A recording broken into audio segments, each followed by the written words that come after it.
may diferensya. Binubusinahan siya ng binubusinahan, ayaw pa rin niyang bilisan. Hindi naman siya naka-hazard. Wala namang problema yung sasakyan niya. Ba't ayaw niyang bilisan? Naghanap lang ito ng away.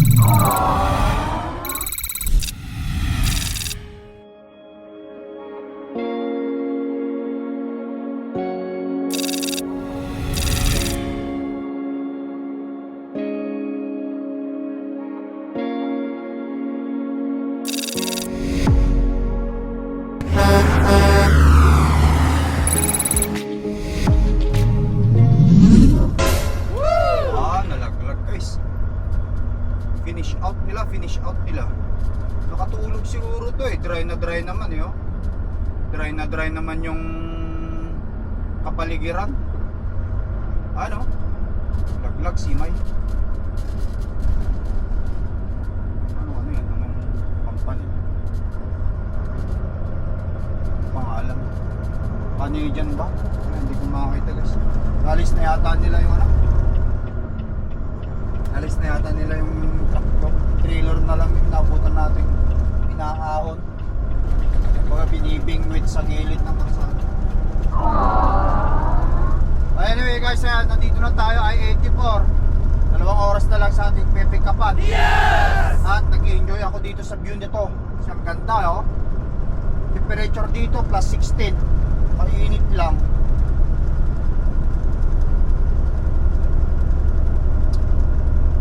Ito yung Washington River.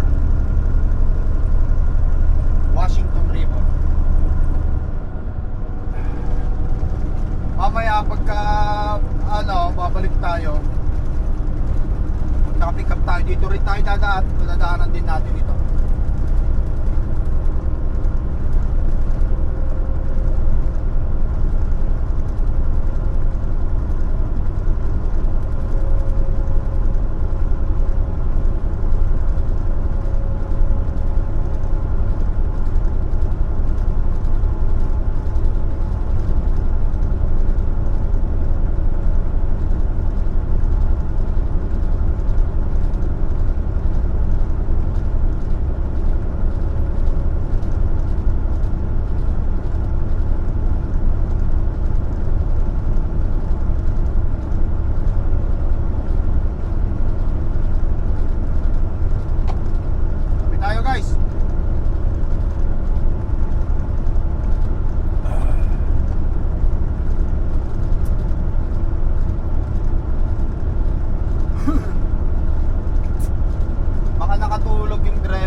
Sa akin, mas okay na sa akin yung single ako guys, single basta sa team.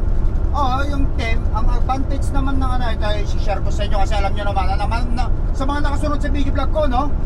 Nasubukan ko rin nag-team.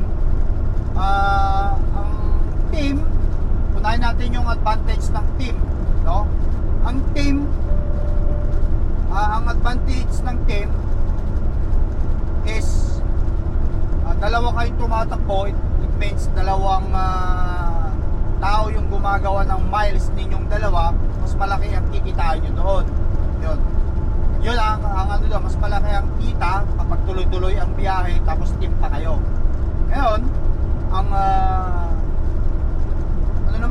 downside naman, yung pinag-usapan natin yung upside yun tuloy-tuloy ang kita kapag team kayo.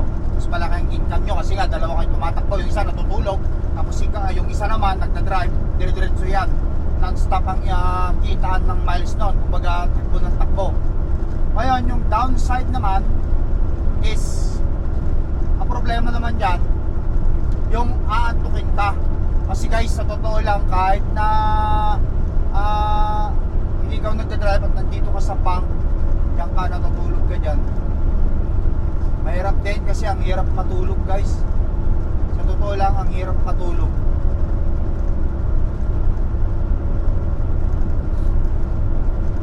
Lalo na yung vibration shake, ang hirap matulog. Kasi may mga karsada na hindi patag. Hindi katulad dito, ang ganda ng karsada, patag na patag, no? Excuse me. Yun din ang downside. Kaya yung isang driver dito minsan, sobrang patik minsan, na nakakatulog habang nagdadrive. Yun. Yun yung up and down ng team driver. Yan. Sa ano naman, sa single driver naman, unahin natin yung up. Yung up bago yung down. So yung up naman, ang kagandahan sa single driver, pwede mo siyang i-reshuffle o reset o i-manage yung driving hours mo ng araw. Yun din ang kagandahan yan. Mayroong mga load na kapag pinick up mo ng gabi, katulad yung pipick upin natin alas 6, yan ang gagawin ko, magdadrive lang ako ng mga hanggang alas 9, hihinto na ako, tapos tutulog na ako, agahan ko na mag-drive ng umagang-umaga upang sa ganon makapag-start tayo ng mag-drive ng umaga, matatapos din tayo ng hapon, tapos tulog. Kumbaga sa ano, may a-adjust mo yung driving mo kapag ka single ka. Yun. Ngayon, siyempre yung downside naman nun, siyempre, kung ano lang yung tinakbo mo, yun lang talaga yung sasahurin mo. Kasi single driver ka nga lang. Wala nang dagdag doon. Ganun din naman. Pero, when it comes sa safety, at saka yung mindset ng driver, kapag ka fully charged o fully sleep, mas maganda pa rin sa akin ang single driver.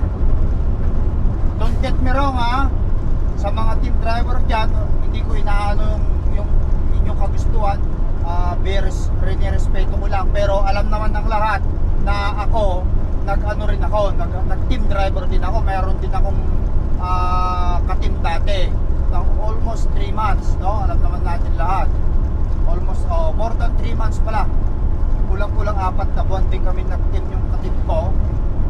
Yun, hanggang sa nakabangga ko ng deer, dalawa kami, at itong truck ko ipinaayos ko, 1 month siya doon sa 1 month siya sa pagawaan, kaya wala kaming gagamiting truck. So nag-decide na lang kami na maghiwalay na, mag-company driver na lang siya, lang naman inaantay pa niya ako, di ba? Kaya yun yung nangyari. Gusto niyo panoorin yung nakabangga ko ng deer, yung warak yung harapan ni Cordapa dyan, ilalagay ko sa description down below yung yung link. Gusto niyo makita yung sinasabi ko. Lahat ng mga sinasabi ko, guys, may proof ako, hindi ako nagpapabricate, kaya yan ang essence ng pagbablog ko, tutulad yung sinasabi ko. Alright, yan guys, yun lang yung team at saka single driver, up and down para sa akin ewan ko lang sa iba dyan, pero basta kung ano yung preferences nyo, gusto nyo mag-team, walang problema yan. Ang importante lang guys, mag-ingat kayo ingat lang kayo, lalo sa mga team driving Yes! Alright guys, arrive na tayo rito sa ating pickup location.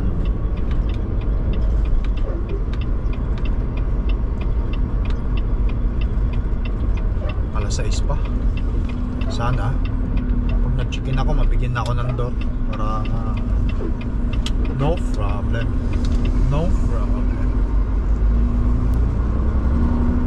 Mas gusto ko nang mag-antay dun sa dock kaysa dun sa hindi pa nakaka-atras.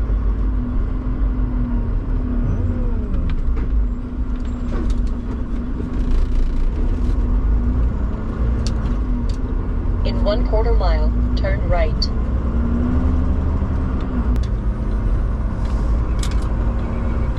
Alright. Turn right. Mag-check-in tayo sa loob.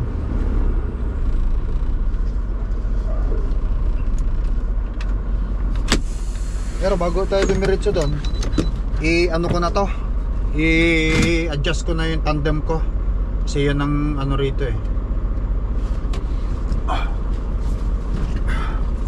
Yan, kanilang policy mga lodi.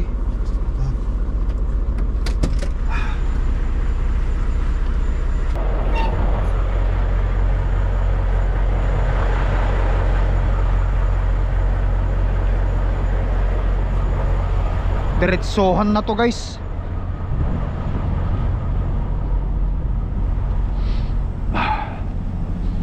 I-adjust natin. Make sure lubog lahat.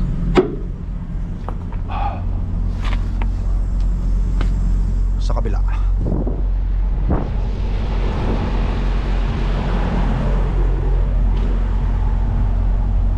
Alright.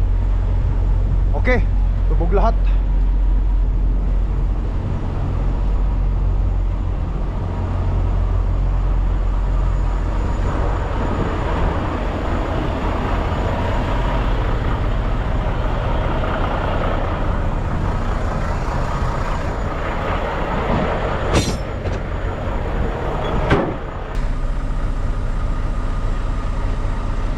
Yun. Dito na naman yung F350 na Corsonada ko. Wow! Diyan talagang parkingan yan. Guwapo. Sana all may F350. Yung ganyan guys, F350. Alam nyo kung magkano price yan. Kasing halaga yan ng yan, truck na yan. 100 something. Noon ewan ko, baka mga $150 yung ganyan, yung F350 na yan. Pero yung commercial truck ko, kinuha ko yan, yung selling price yan 187 way back 2021.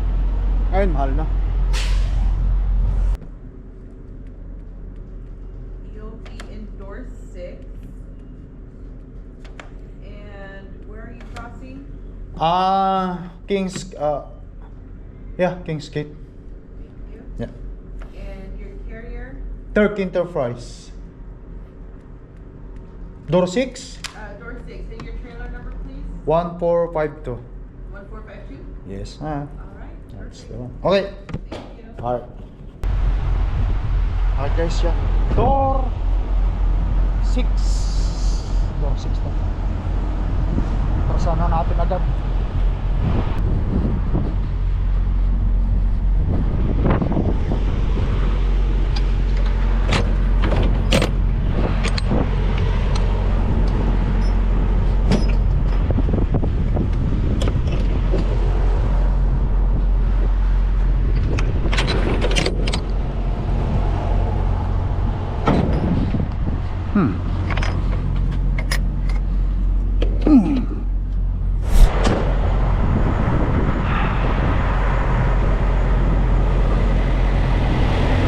Okay.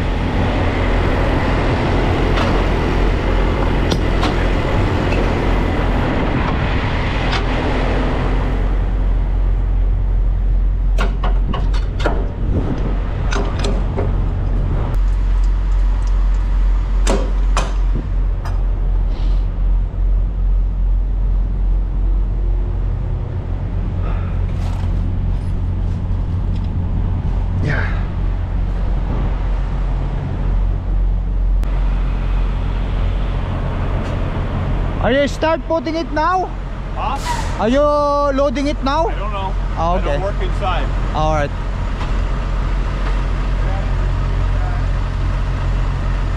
Lalagyan na niya ng ano. Oh, okay. Guys.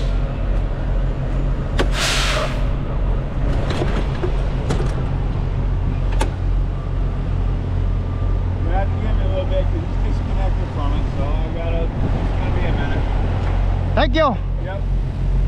Can you back up just a little bit so you're not quite so far out? Oh, okay. Yeah, sure. I will back a little. I'm just you gonna just gotta clear it barely. I'm just gonna check up my truck in there so I can see and then I'll back a little. No problem. Masyado palang maluwag. Kaya inspeksyonin muna natin tong truck guys. Alright. Ayun, isa kong problema guys. Yung ito mukhang malapit nang matanggal ito. Aalisin ko na lang halang ito eh. Wala namang silbi ito eh kung tutusin. Hindi ko naman nagagamit itong antena na to. Tatanggal na nga Yung sa kabila, tinanggal ko na yung antena natin sa kabila guys. Okay. Gulong, siyempre tignan natin. May pagkakataon na naman akong silungin.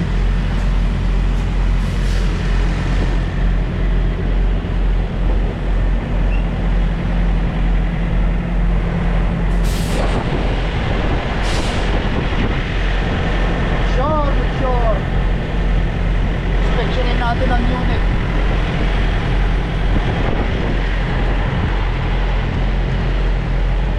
Marumi lang siguro dapat ang mga lodi, pero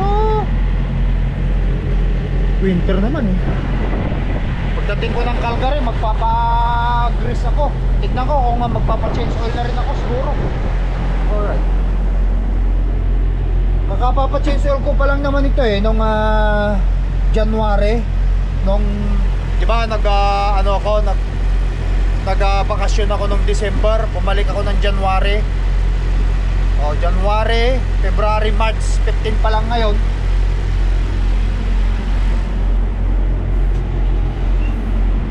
Pero magpa-change oil na lang tayo. Pagkano lang din naman ang change oil ng truck. Kasama na lube grease, wala pang 500. Ito yung yung sa tropa natanggal yung ito propeller niya. Tanggal daw eh. Tumukot daw eh. Kaya nang tinitignan natin guys, pag ito natanggal, tutukod dito, yari ka na. All the way ito, no? Yan, ito. Ito, tinitignan ito. Kapag mamaya, ito, lumuwang. Naku, patay tayo. Patay tayo yan. Yung tropa, natanggal daw yung ganito ng tropa eh. Hindi ko nababanggitin ha. Kaya tinitignan ko rin yung akin. Baka mamaya eh, mahirap na. Yan yung isa rin to, no? Ito guys, tinitignan natin to. Natanggalan daw yung tropa eh. Tumukod daw eh. Ang pangalan nito, kalimutan ko na.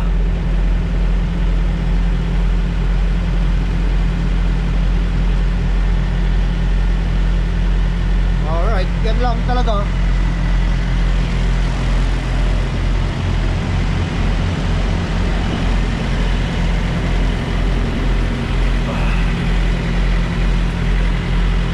So far wala tayong nakikita ng hindi maganda. Ayos, ayos. Okay, okay.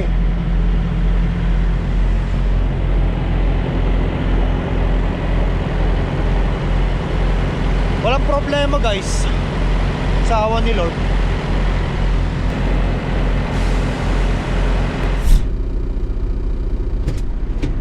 Alright guys, yan. Loaded na tayo. Nakuha ko na yung papel at saka itong bill of lading. I-hook ko na rin naman kaganina. Ang tanging gagawin na lang natin dito is i-adjust natin yung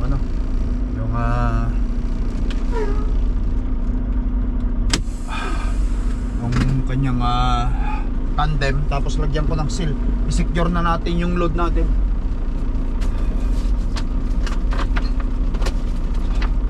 Ito, picturean ko, i-send ko sa aking dispatch itong na to, itong mga gagamitin nating sealed. Yan. Yan. Okay, tara.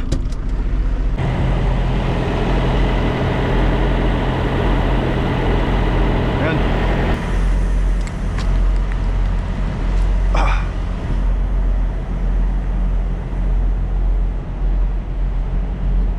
Adjust natin.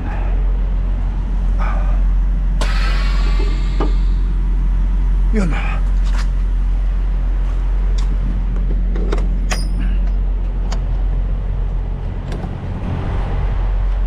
Okay. Kunting adjustan lang to guys. Ilagay ko itong hindi naman to sagad-sagad eh. Ilagay natin ito.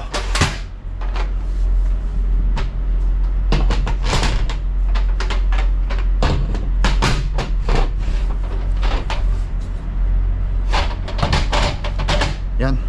Para hindi siya matumba. Hindi tayo matumbaan.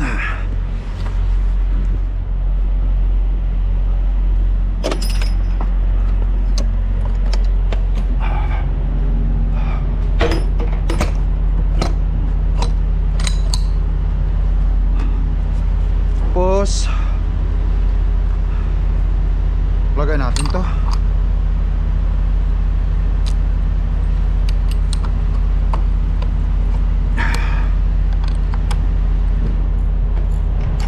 Lalagay ko rin ito. Kunin ko pala yung ano dyan. Kalimutan ko yung susi. Okay. So yung isang pin lang ang hindi ano. Kunin ko yung martilyo ko, pukpukin ko yung pin. Ito. Itong pin na to.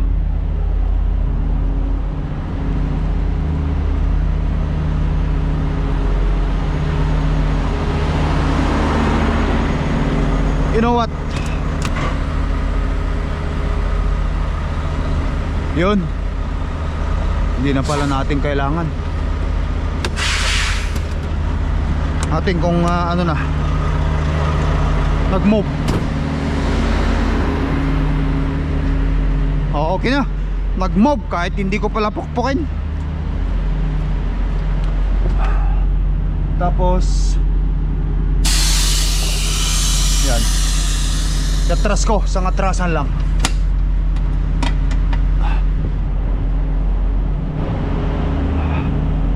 Okay. 3/4.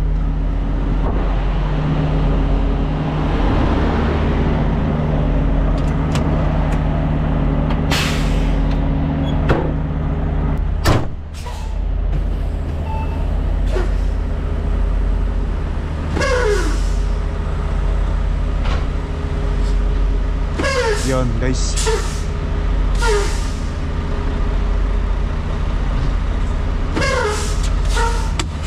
Punta natin. Make sure natin guys na ano.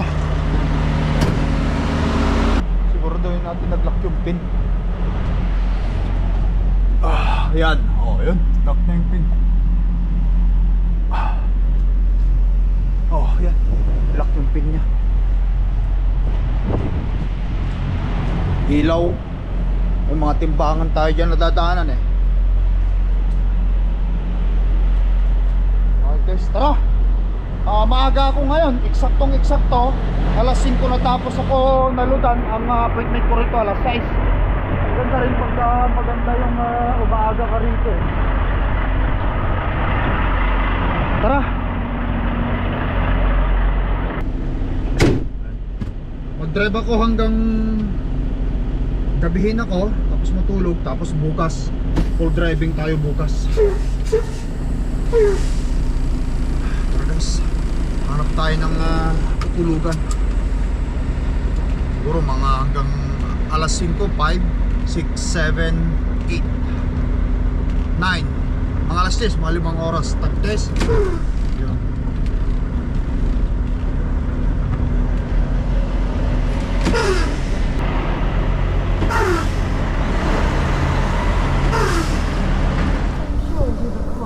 Alright guys, inabot tayo ng traffic dito sa Portland, Oregon.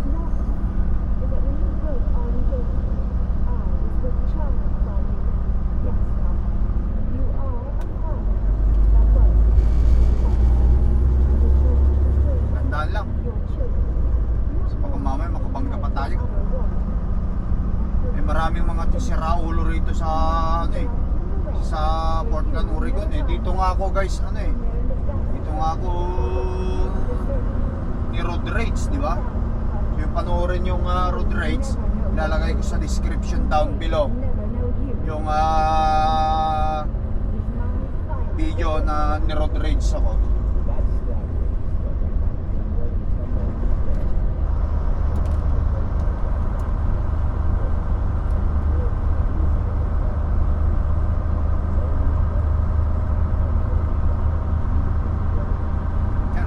Dito sa linya ko talagang malinis, walang mga sasakyan na nandiyan.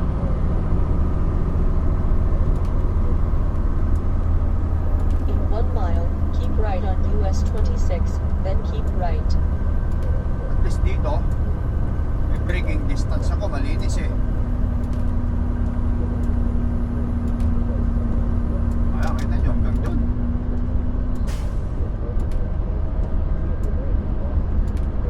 Kasi itong mga nasa right and left ko, hindi mo mapredict ang utak ng mga yan eh. Mga bigla na lang silang papasok eh, tapos ano pa mabigat ka, wala tayo, patay tayo yan.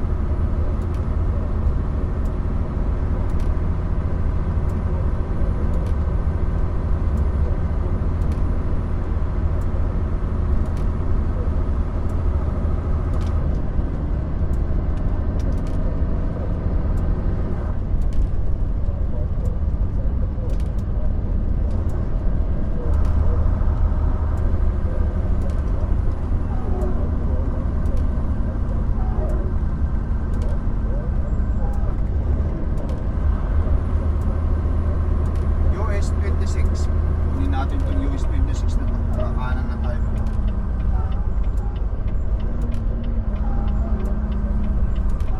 Thank you.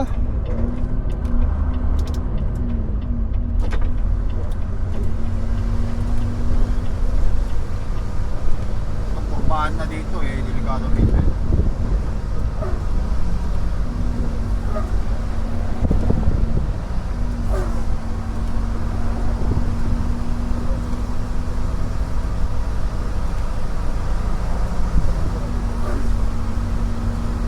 Kumada, kumada.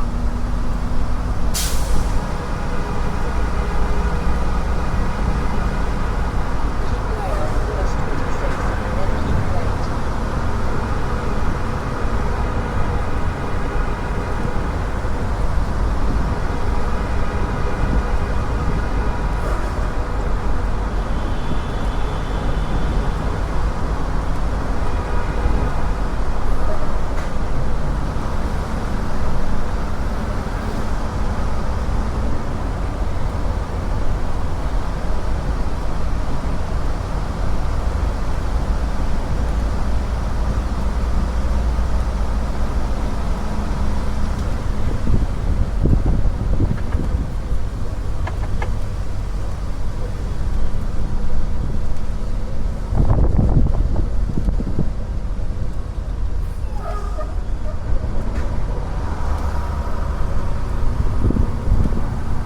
Keep right to I-405 South.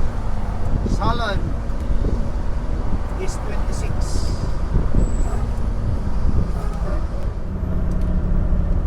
Oh, bakte tayo. May landslide yata dyan. Landslide? O construction?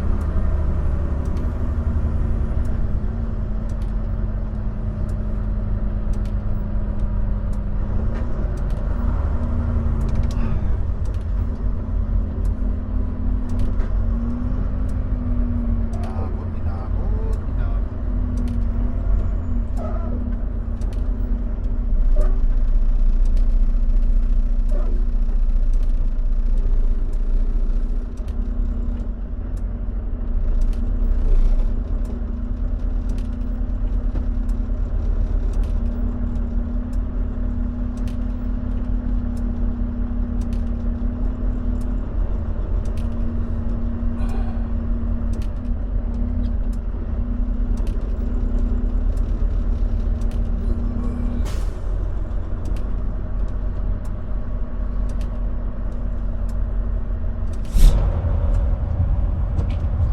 Ano naman ang nangyari dito sa kotse na to?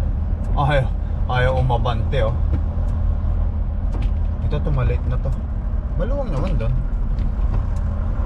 Ano nangyari sa kanya? Parang diferensya yata to pagkapang.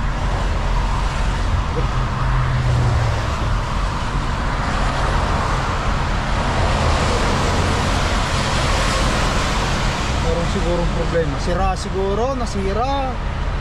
Baka sira.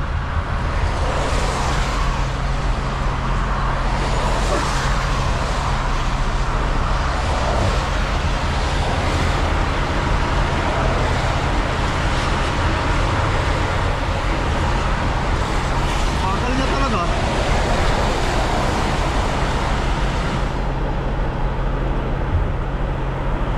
Magapang lang.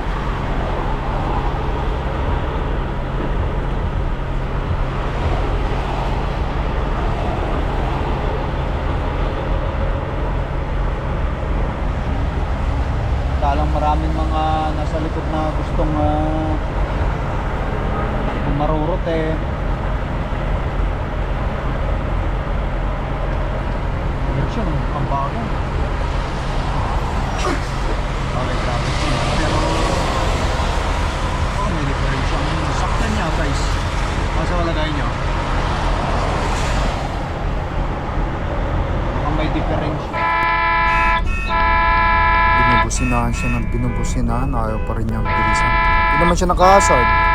Wala namang problema yung sasakyan niya. Ba't ayaw niya bilisan? Hinanap lang to ng away eh. Pero nababagal siya.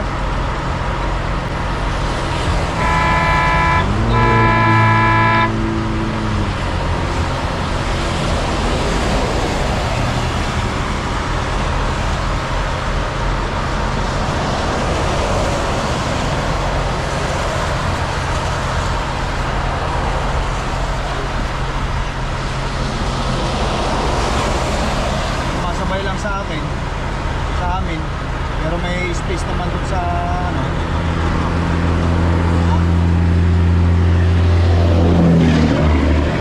Narangan niya sa likuran.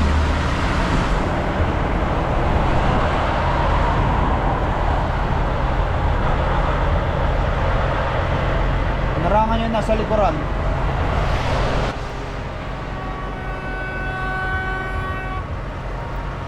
Gustong umuburti ko, yun, nasa likuran.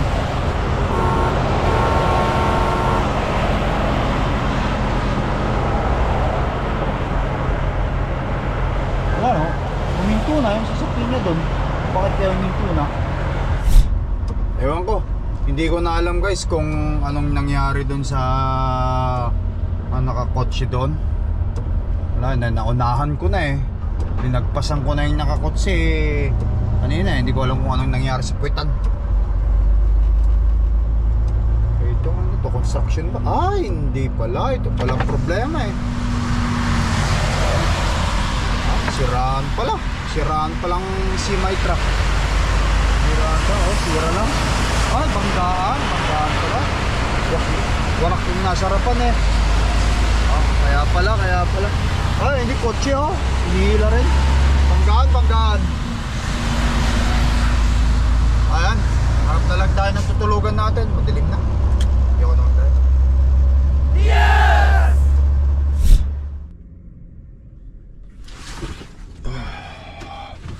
Alright guys, good morning.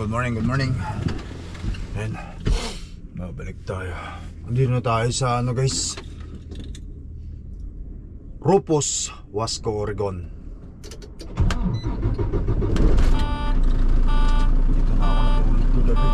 Wala nang mahanap na ano eh, wala nang mahanap na parkingan kagabi kaya doon sa truck stop na pinuntahan ko, pinalis ako. Wala mo yan. Nalayas nila ako doon dahil yung pinarkingan ko no parking na, punong-puno na. Tumabi lang ako sa gilid. Anyway guys, timpla ako ng kape tapos habang nagpapainit ako ng mainit na tubig, mag free trip na tayo tapos larga na tayo.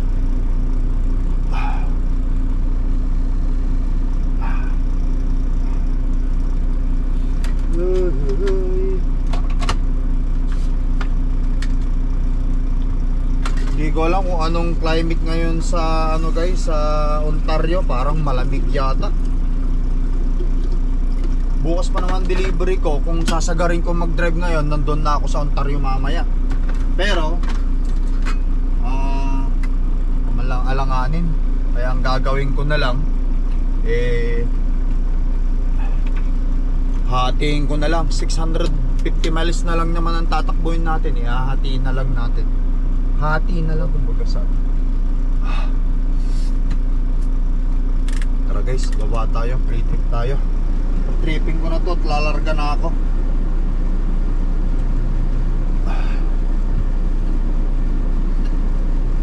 Let's go. Ay naku po, may tubig dito eh. Banti ko konti. Ano? Tubig.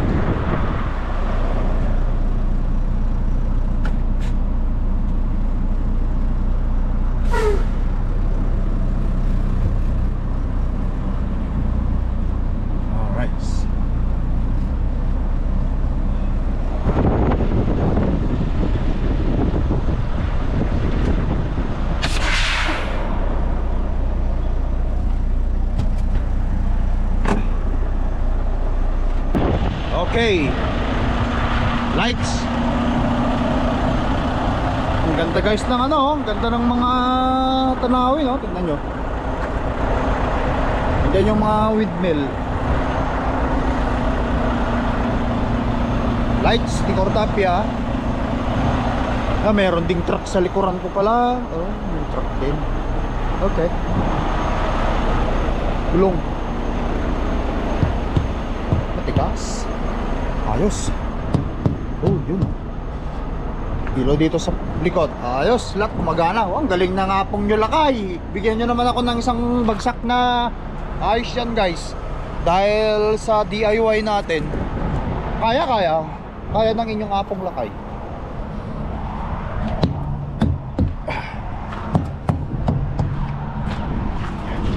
Okay, dito make sure hindi naglululoy. Ayos, properly inflated yung mga kanyang mga ano, airbag. So make sure natin ha?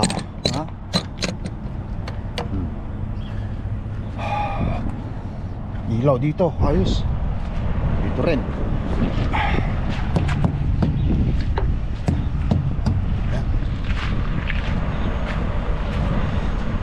Kurdo.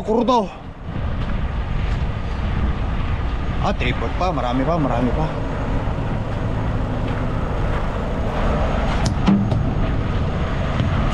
Ayos. So number 1, 34 ang sit point, 39. Ayos. Woo!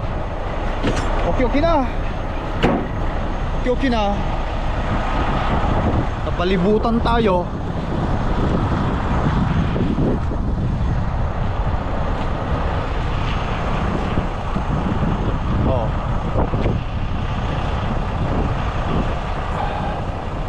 Alright guys, ayan. So, magpapatuloy na lang ako. Putulin ko na ang vlog ko. Kita-kita na lang tayo sa susunod na video vlog. Mag-ingat kayo lagi, no? Tulad yun ang sabi ko, pag gaganyan, talagang maraming magagalit sa likuran mo kapag nag-drive ka ng mga ganun na parang naghanap ka ng kaaway. Kumbaga, sumunod ka lang sa flow ng traffic. Yun, tulad yung nangyari nga dun sa video natin yun. So paano, ingat kayo lagi. I love you all guys. Peace out, bye bye.